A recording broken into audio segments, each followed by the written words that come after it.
नमस्कार साथियों, आज हम एक नए वीडियो के साथ फिर से हाजिर हैं।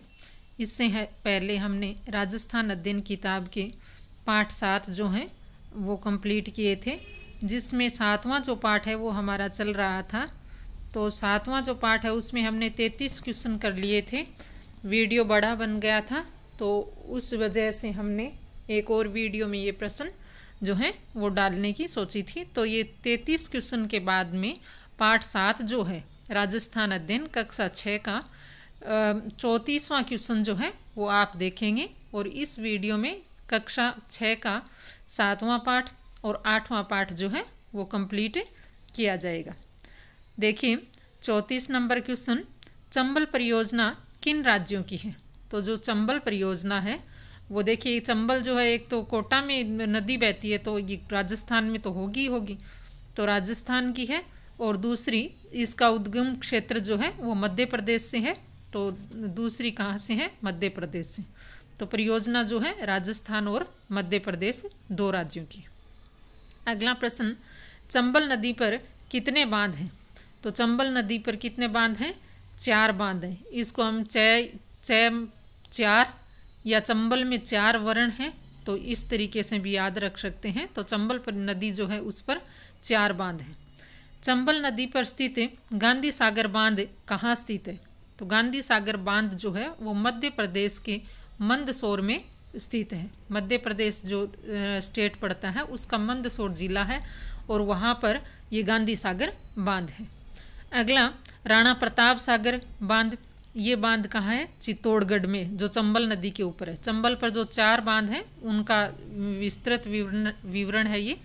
फिर जवाहर सागर बांध ये कोटा में है और कोटा बैराज ये भी कोटा में है। तो चंबल पर जो 4 बांध हैं उनमें से 3 बांध राजस्थान में है, एक चित्तौड़गढ़ जिले में है और 2 कोटा जिले में, ध्यान रहे। और एक कहाँ पर है? मध्य प्रदेश में मंदसौर में।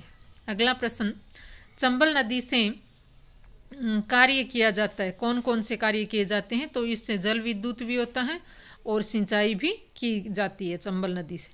अगला, माही बजाज सागर परियोजना कहाँ की है? तो ये बांसवाड़ा में स्थित है और बांसवाड़ा की ये परियोजना है।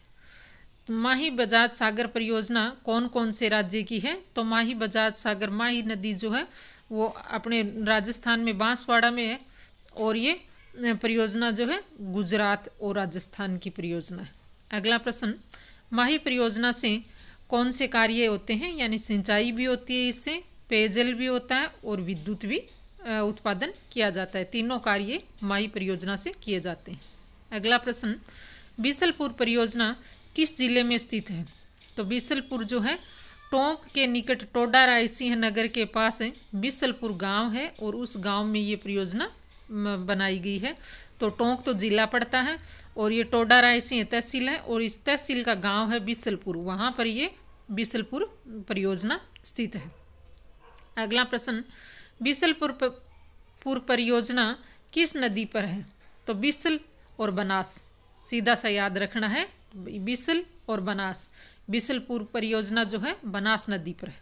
अगला प्रश्न, बीसलपुर परियोजना से किन जिलों को लाभ होता है? तो ये जो है पेयजल के लिए जो है जयपुर, अजमेर और टोंक। जयपुर में जो पानी आता है वो बीसलपुर परियोजना का ही आता है, अजमेर में और टोंक में, ये 3 जिले हैं इसके। अगला प्रश्न, सरदार सरोवर परियोजना किन राज्यों की है? सरदार सरोवर, तो देखिए इसमें एक तो है राजस्थान की, एक है मध्य प्रदेश की, महाराष्ट्र और गुजरात की। इसको हम कैसे याद करेंगे? M²GR, ये सूत्र है इसका। M मानी मध्य प्रदेश, M का स्क्वायर करेंगे मध्य प्रदेश, महाराष्ट्र, G गुजरात, R राजस्थान, ये 4 राज्यों की परियोजना है। अगला प्रश्न, सरदार सरोवर परियोजना किस नदी पर है? तो सरदार सरोवर परियोजना जो है वो नर्मदा नदी के ऊपर है। अगला, नर्मदा नदी से राजस्थान के किन जिलों को लाभ मिलता है? तो ये जालोर और बाड़मेर में, जालोर में और बाड़मेर में यहाँ पर सिंचाई भी की जाती है और पेयजल के लिए भी उपयोगी है। अगला, जवाई नदी पर जवाई परियोजना कहाँ है? तो जवाई परियोजना कहाँ पर है? ये पाली में है। ये जो है मारवाड़ क्षेत्र का सबसे बड़ा बांध है जवाई नदी पर बना हुआ जो बांध है। अगला, सोम कमला अम्बा परियोजना कहाँ की है? तो ये डूंगरपुर की है। सोम कमला अम्बा ये पूछी भी गई है परीक्षाओं में, तो ये डूंगरपुर। अगला, मानसी वाकल परियोजना कहाँ की है? तो ये उदयपुर की है। जाखम नदी जो है उसके ऊपर प्रतापगढ़ में जाखम परियोजना भी बनी हुई है। जाखम नदी है और प्रतापगढ़ में ये परियोजना है। झीलों की नगरी किसे कहते हैं? तो झीलों की नगरी तो सभी जानते हैं, उदयपुर को कहा जाता है।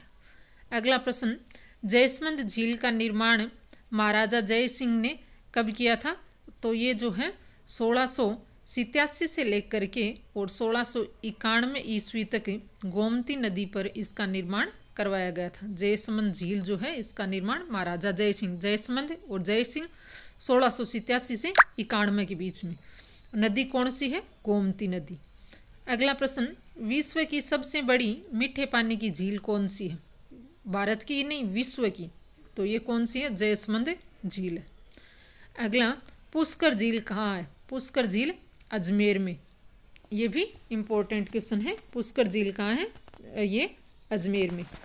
इसके बाद में अगला प्रश्न देखिए, अपनी परियोजनाएं चल रही थी और अगली परियोजना पूछी गई है, आना सागर झील जो है वो कहाँ पर है? तो आना सागर झील जो है वो अजमेर में स्थित है। अगला, नकी झील कहाँ पर है? नकी झील ये कहाँ पर है? माउंट आबू में। ये जो झील है इसके बारे में किंवदंती है कि ये देवताओं ने अपने नाखूनों से इसे खोद करके बनाया था, नकी झील के बारे में, तो इसको नकी कहा जाता है। अगला प्रश्न, राजसमंद झील कहाँ है? तो ये राजसमंद जिले में ही है। अगला, नौचौकी किस झील में स्थित है? नौचौकी जो है यहाँ पर शिलालेख भी लिखा गया है, तो ये कौन से जिले में है? राजसमंद जिले में। अगला, जिले और झील पूछी गई हैं, यानी स्थान भी हैं और साथ में झीलें भी बताई गई हैं कि कौन कौन सी झील है और कौन से जिले में या कौन सी जगह पर स्थित है। अगली, बालसमंद झील कहाँ है? तो बालसमंद जोधपुर में। कायलाना झील ये भी जोधपुर में। उमेद सागर जोधपुर में। ये तीनों जो हैं वो जोधपुर में है। बालसमंद है, कायलाना है और उमेद सागर है, तीनों जोधपुर में। गडीसर झील ये कहाँ पर है? ये जैसलमेर में है। इसके बाद में गेप सागर झील ये डूंगरपुर में है। कोलायत झील बीकानेर में है। ये जो झील है वो दीपदान पर्व के लिए प्रसिद्ध है, कोलायत झील बीकानेर वाली। अगला, सिलीसेड झील ये कहाँ पर है? ये अलवर में है। इसके बाद में अगली झील सांभर झील जयपुर और नागौर जो जिले हैं दोनों के बीच में स्थित है। पंचभद्रा झील ये बाड़मेर में है, खारे पानी की झील है। डीडवाना झील ये भी खारे पानी की है और नागौर में है। लूणकरणसर झील ये बीकानेर जिला जो है उसकी तहसील है लूणकरणसर, वहाँ पर ये झील है। इसके बाद में पोखरण झील ये भी खारे पानी की झील है और जैसलमेर में है। फलोदी झील ये भी जोधपुर में है। अगला प्रश्न, जल संरक्षण की परियोजना कौन सी है? यानी जल को संरक्षित करने के लिए कौन सी परियोजना जो है वो चलाई गई है? तो रूफ टॉप वाटर हार्वेस्टिंग जो परियोजना है वो चलाई गई है जल संरक्षण के लिए। ये हमने किए थे राजस्थान अध्ययन कक्षा 6 की जो किताब है उसमें 7वां पाठ जो है वो हमने कंप्लीट कर लिया है और 7वें पाठ में टोटल जो क्वेश्चन बनते हैं वो 60 बनते हैं जो आपको 2 वीडियो के माध्यम से बताए गए हैं। इसके बाद में हम 6ठी क्लास का 8वां पाठ जो है उसके 1 लाइनर प्रश्न करेंगे। तो इसमें देखिए अध्याय का नाम है आजीविका के प्रमुख क्षेत्र। 8वां जो पाठ है क्लास 6 का और राजस्थान अध्ययन किताब का। ये जो क्वेश्चन बनाए गए हैं इनके अलावा एक भी क्वेश्चन और नहीं बनेगा। ये प्रत्येक लाइन को ध्यान से पढ़ करके और बाद में ये क्वेश्चन बनाए गए हैं। तो देखिए पाठ 8 जो है उसके प्रश्न, पहला प्रश्न, राजस्थान का कितना प्रतिशत भाग मरुस्थल है? ये मरुस्थल पूछा गया है। तो राजस्थान का जो 61% भाग है वो मरुस्थल है।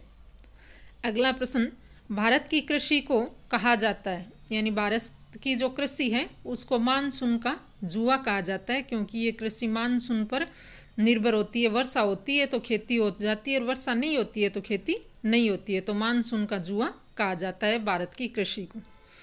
फसलों के प्रकार कितने, ये प्रश्न सिंपल सा प्रश्न है, फिर भी इसको एग्जाम में पूछा गया है। 3 प्रकार हैं फसलों के। देखिए फसल शब्द है ना, इसमें वर्ण कितने, 3, तो प्रकार कितने हुए, 3। फसल कौन कौन सी, रबी, खरीफ और जायद, 3 जो है प्रकार हैं इसके। रबी की फसल कब बोई जाती है, ये सर्दी में प्रारंभ होती है और मार्च अप्रैल में कटाई होती है। देखिए सर्दी का प्रारंभ जैसे ही होता है अक्टूबर नवंबर का महीने में ये फसल बोई जाती है। जो सरसों है, गेहूं है, जौ है, ये जो फसलें हैं ये रबी की फसल है।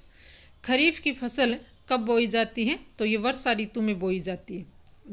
बाजरा है, गंवार है, चना है, मोठ है, ये खरीफ की फसल है।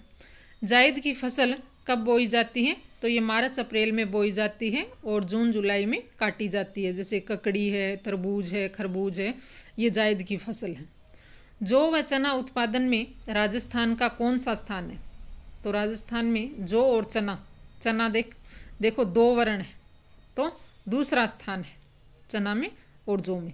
जौ व चना उत्पादन में भारत में प्रथम स्थान किसका है, तो जौ और चना में प्रथम स्थान जो है वो उत्तर प्रदेश का है। अगला प्रश्न, सर्वाधिक बाजरा किस क्षेत्र में बोया जाता है, तो ये सर्वाधिक बाजरा जो है वो पश्चिमी जो राजस्थान है अपना उसमें बोया जाता है, जहाँ पर मरुस्थल है वहाँ पर अत्यधिक बाजरा बोया जाता है। दक्षिणी राजस्थान में कौन सी फसल बोई जाती है, तो यहाँ पर मक्का जो है, दक्षिणी राजस्थान जो है वहाँ पर यानी डूंगरपुर, बांसवाड़ा, उदयपुर, प्रतापगढ़, ये जो क्षेत्र है इस क्षेत्र में कौन सी फसल बोई जाती है, मक्का बोया जाता है। अगला प्रश्न, गेहूं उत्पादन में प्रथम स्थान कौन से जिले का है, तो अन्न का कटोरा जिसे कहा जाता है, यानी गंगानगर जो है, राजस्थान का गंगानगर जो जिला है उसमें गेहूं जो है वो अधिक बोया जाता है और प्रथम स्थान है इसका।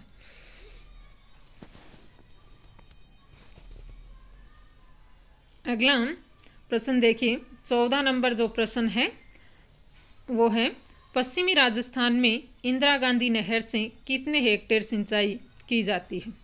ये प्रश्न भी एग्जाम में पूछा गया है। पश्चिमी राजस्थान में इंदिरा गांधी नहर से सिंचाई जो है 17.5 लाख हेक्टेयर भूमि के ऊपर इंदिरा गांधी नहर से सिंचाई की जाती है। अगला प्रश्न, कुएं ट्यूबवेल से राजस्थान में कितने प्रतिशत भाग पर सिंचाई की जाती है। एक बार ये आंकड़े पूछे गए हैं मिलान करने के लिए कि कुएं से कितनी बोई जाती है, जो है नहरों से कितने प्रतिशत होती है, ये आंकड़े मिलाने वाला भी प्रश्न पूछा गया। तो कुएं एवं ट्यूबवेल से जो है राजस्थान में 66% भाग पर जो है वो सिंचाई की जाती है। अगला, राजस्थान में नहरों से कितने प्रतिशत भाग पर सिंचाई की जाती है, तो नहर, ट्रिक पकड़िए, नहर में 3 वर्ण है, 3 यानी 33% जो भाग है उसके ऊपर जो है वो नहरों से सिंचाई की जाती है। अगला, पशुपालन की दृष्टि से राजस्थान का देश में कौन सा स्थान है, तो पशुपालन के क्षेत्र में राजस्थान जो है वो दूसरा स्थान रखता है। अगला प्रश्न, भारत का कितने प्रतिशत पशुधन राजस्थान में है, यानी भारत जो है उसका कितना हिस्सा राजस्थान में है, तो 11.27% जो है वो भारत का राजस्थान में पशुधन स्थित है। अगला, 20वीं जनगणना कब हुई थी, तो 20वीं जनगणना जो है वो 2019 में हुई थी। 2019 में 20वीं जनगणना में किन पशुओं में चिंताजनक कमी दर्शाई गई थी, तो ऊंट और गधे जो हैं उनमें कमी आई थी 2019 की जो जनगणना है उसमें, यानी ऊंट और गधे ये दोनों में कमी थी। अगला, राजस्थान को खनिजों का अजायब घर कहा जाता है। यहाँ राजस्थान जो है वो खनिजों का अजायब घर है। अरावली जो क्षेत्र है वो खनिजों से भरा पड़ा है, यहाँ पर छोटे बड़े 67 प्रकार के खनिज पाए जाते हैं, तो राजस्थान को खनिजों का अजायब घर कहा जाता है। अगला प्रश्न, राजस्थान में कितने प्रकार के खनिज पाए जाते हैं, तो देखिए 67 प्रकार के जो खनिज हैं वो राजस्थान में पाए जाते हैं। राजस्थान में सर्वाधिक उपलब्ध खनिज कौन सा है, तो राजस्थान में सर्वाधिक उपलब्ध खनिज जो है वो है रॉक फॉस्फेट, और ये ज़्यादातर जो है सिरोही वाला जो क्षेत्र है वहाँ पर पाया जाता है रॉक फॉस्फेट जो है। अगला प्रश्न, कौन से खनिजों के उत्पादन में राजस्थान का एकाधिकार है? तो पहले नंबर पे कौन सा है? सीसा है, जस्ता है, जिप्सम है, चांदी और संगमरमर। ये जो है एकाधिकार, यानी सीसा, जस्ता, जिप्सम, चांदी और संगमरमर ये बहुतायत में राजस्थान में पाए जाते हैं। तो हमने कक्षा 6 का पाठ 8 जो है आजीविका के प्रमुख क्षेत्र वो कंप्लीट कर लिए हैं। इससे आगे का जो पाठ है वो आपको अगले वीडियो में बताया जाएगा। तो ये जो आज तक हमने पढ़े हैं 8 पाठ ये कंप्लीट हैं। आप ये वीडियो देख रहे हैं तो इससे पूर्व 7 वीडियो जो और हैं वो देखें, उसके पश्चात ये 8वां वीडियो देखें। अगर आपको ये 1 लाइनर प्रश्न जो हैं वो अच्छे लग रहे हैं तो आप जो है इस वीडियो को लाइक करें, शेयर करें और सब्सक्राइब करें, अपने मित्रों के साथ भी साझा करें। मिलते हैं एक नए वीडियो में, तब तक के लिए धन्यवाद।